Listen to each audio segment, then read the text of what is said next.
दोस्तों फिर से स्वागत है आपका नई वीडियो के साथ। राजस्थान के जैसलमेर में भगवान श्री कृष्ण के एक दयालु भगत थे जिनका नाम था रमेश चंद।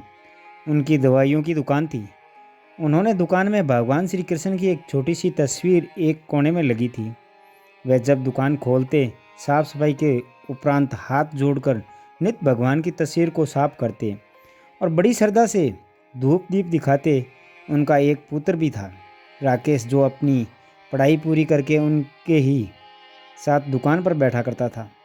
और चूँकि वह नए ज़माने का पढ़ा लिखा नवयुवक था, लिहाजा अपने पिता को समझाता कि भगवान वगैरह कुछ नहीं होते, सब मन का वहम है।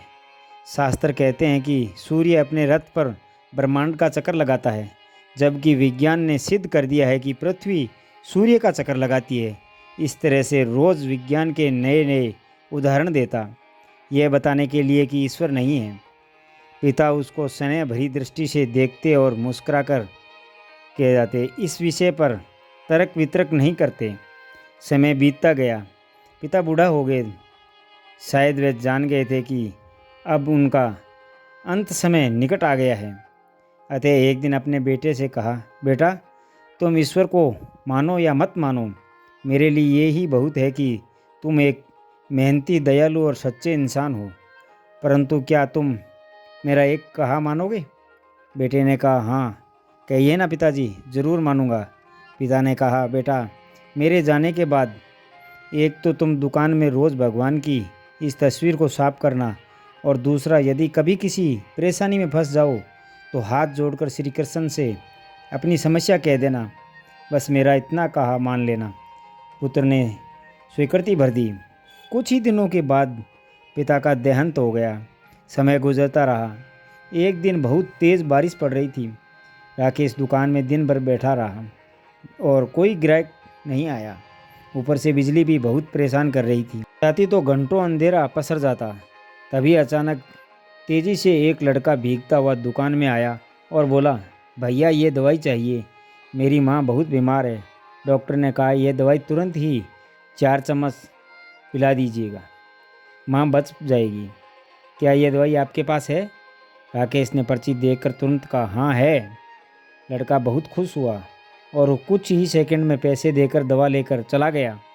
परंतु ये क्या, लड़के के जाने के थोड़ी देर बाद राकेश ने जैसे ही काउंटर पर निगाह मारी तो पसीने के मारे बुरा हाल था, क्योंकि अभी थोड़ी देर पहले ही एक ग्राहक चूहे मारने की दवाई की शीशी वापस करके गया था। लाइट न होने की वजह से राकेश ने शीशी काउंटर पर ही रखी थी। लाइट आने पर वापस सही जगह पर रख देगा। पर जो लड़का दवाई लेने आया था वह अपनी शीशी की जगह चूहे मारने की दवाई ले गया, और लड़का पढ़ा लिखा भी नहीं था।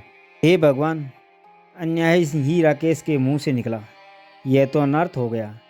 तभी उसे अपने पिता की बात याद आई और वह तुरंत हाथ जोड़कर भगवान कृष्ण की तस्वीर के आगे दुखी मन से प्रार्थना करने लगा कि हे प्रभु, पिताजी हमेशा कहते थे कि यदि आप सचमुच हैं तो आज ये अनहोनी होने से बचा लो। एक माँ को उसके बेटे द्वारा जहर मत पीने दो, प्रभु मत पीने दो। भैया, तभी पीछे से आवाज़ आई, भैया कीचड़ की वजह से मैं फिसल गया और दवाई की शीशी भी फूट गई, कृपया आप एक दूसरी शीशी दे दीजिए। भगवान की मनमोहक मुस्कान से भरी तस्वीर को देखकर राकेश की आंखों से आंसू झरझर बहने लगे। आज उसके भीतर एक विश्वास जाग गया था कि कोई तो है जो यह पूरी सृष्टि चला रहा है। प्रेम और भक्ति से भरे हृदय से की गई प्रार्थना कभी अनसुनी नहीं की जाती। तो दोस्तों, ये कहानी आपको कैसी लगी कमेंट बॉक्स में ज़रूर बताना। फिर मिलते हैं नए वीडियो के साथ। तब तक के लिए अपना ख्याल रखना, मुस्कुराते रहना। धन्यवाद।